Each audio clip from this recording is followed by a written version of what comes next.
Greetings, I'm Suzanne Titkemeyer of No Longer Quivering, and I'm coming to you today with my nerd glasses on. I have a real bad eye infection, as you can see, and these glasses are the strongest ones I own. I can see through them when I'm having vision problems due to an eye infection. My husband gets all these crazy bug bites here. Bugs leave me alone. I was raised in South Louisiana, but I do get some crazy eye infections since I've been living here. I don't know exactly why that would be. Anyway, today I wanted to talk about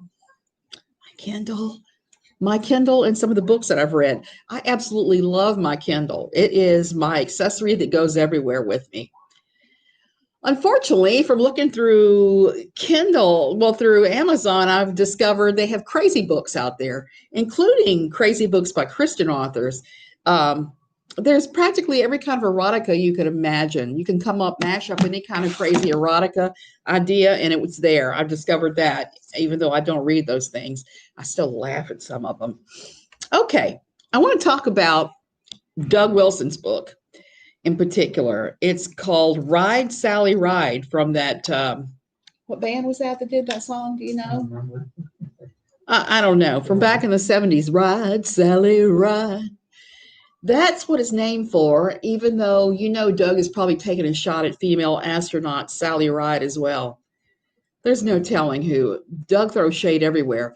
But here's what's wonderful about the book. It is the most absurd piece of garbage I've ever read. It is, it's crazy. Yeah, it's crazier than normal erotica on Amazon. It's about sex robots and about some boy named Ace killing his neighbor's sex robot because it seduced him. He had sex with a robot, he mashed it in the masher, and now they're trying to try him for murder of all silly things. Like I said before, this is a theme that has been better served in Isaac Asimov's Foundation trilogy and in other science fiction writers, but Doug is just using it to throw all kinds of crazy shade, like Doug will do. I can't wait till the next chapter, because the next chapter, which I'll be doing a video on, involves crazy stuff, including robotic animal houses of ill repute. Here's what the question I have to ask. Christian writers, why do you always go to bestiality? I don't understand that. Normal people do not think about bestiality. Then you've got Kevin Swanson throwing it out. You've got Doug Wilson mentioning it again and again and again. You've got all these Christian writers that are constantly talking about it. You're like, what is wrong with your brain that your brain would go there, that you're thinking about sex robots and robotic sex animals and things? Normal people don't go there. They might think about it momentarily when they see something weird cross their, or like your book, but that is going to be about it. I don't know why I always get a runny nose when I got these things. And I don't want to do like some people and be scratching and twitching and touching pieces without a Kleenex, because I know that's how it makes my eyes good too. Anyway, so the other book that I'm reading right now is called Serena, Serenity. It's by Jill Rodriguez's sister, and it is a cluster. I've been writing about it for NLQ too, but unlike Doug's, it's at least a little more realistic. It's not very realistic because she's writing about stuff she clearly doesn't understand, like how the rich live. And her main character, all she does is whine and carry on and act like God should just be heaping her with blessings for no reason whatsoever, except that she's a Christian. Girlfriend, life is not fair. It never has been. The Bible doesn't promise that life is going to be fair. Jesus doesn't even promise it. Life is life. Things happen. S happens, as people say. Crap happens. And unfortunately, that's really true. I wish it wasn't. I wish that we could just be all angelic and everything would be perfect and in line. But sadly, that's not how life works. It's not at all how life works. So the other thing I want to talk about is today, the Pearls have come up with their newest version of their magazine, No Greater Joy magazine. Now, the magazine has been interesting the last couple of years since Michael's stroke, because it's obvious the stroke is worse than anybody that they're publicly admitting, because Michael has just pretty much disappeared except for a few videos and a few little articles he's supposedly written that don't sound like him. This time he's not involved in the magazine at all. There's not one piece from him. There's one by Debbie. There's a whole lot by anonymous people and a couple of new writers they brought on, and people who've written one or two pieces in the past. But what stood out for me today was there was a piece where a woman was talking about her children not behaving and reading Debbie and Mike's book, To Train Up a Child.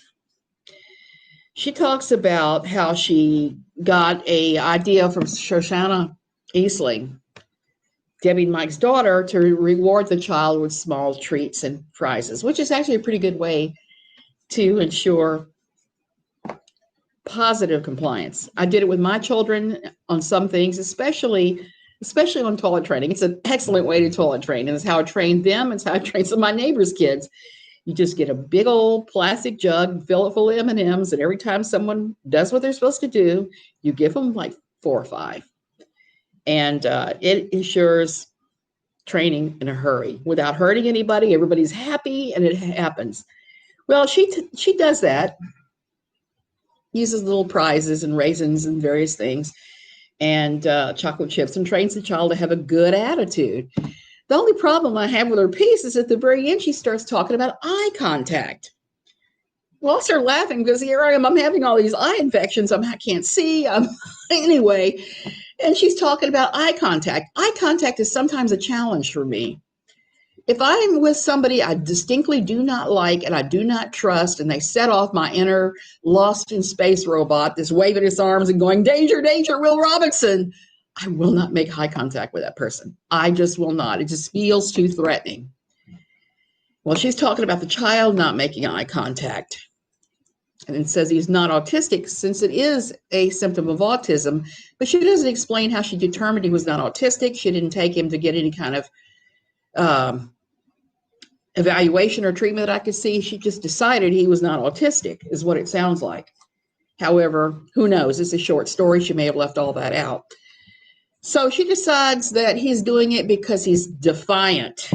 Well, we all know what defiance gets met with in To Train Up a Child. That is met with a 1/4 inch thick plastic plumbing pipe on the rear end until you break the child's spirit.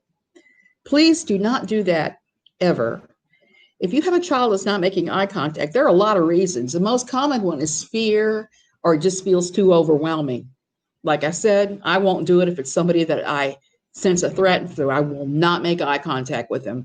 Why should children be any different? I was reading that it has to do not even with autism, but children who are abused or neglected tend not to make eye contact. It's a cultural thing in some cultures.